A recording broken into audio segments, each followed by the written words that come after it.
My first car was a Ford Fiesta Popular Plus 1.1 litre, which was like a baked bean can.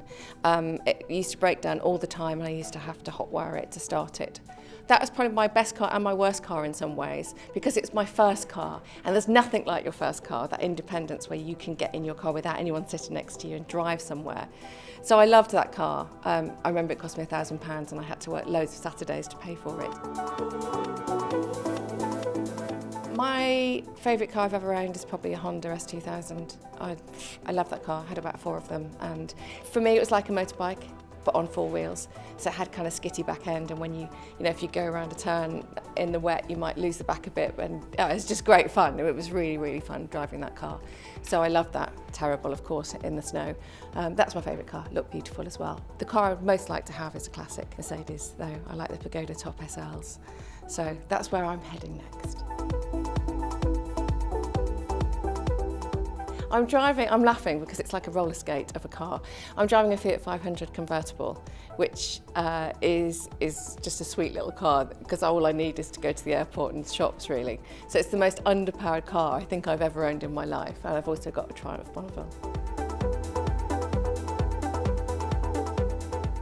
I have always loved cars and bikes, and I think it's the feeling of independence that never goes away from me, and the feeling of freedom, really.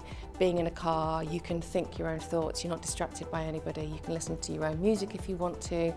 Just the feel of going from A to B in your own way, and if you're in a great car and you've got a growling engine, and it just feel powerful, it just makes you feel like you're some kind of superhero. The same with a bike, the wind in your face, and you're riding through wherever you are, and you're laughing at people in cars that are stuck in traffic jams. It's just a smug feeling, and I think if you are in a car that you love, there's nothing like it in the world. I love 2 sets of cars, I suppose. I'm a big classic car fan, so there's nothing more beautiful than an old E-Type or classic Mercedes.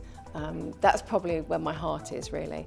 I still love sports cars. I still love Formula 1 cars. I still love racing cars in general, really. I find them just objects of complete desire and beauty.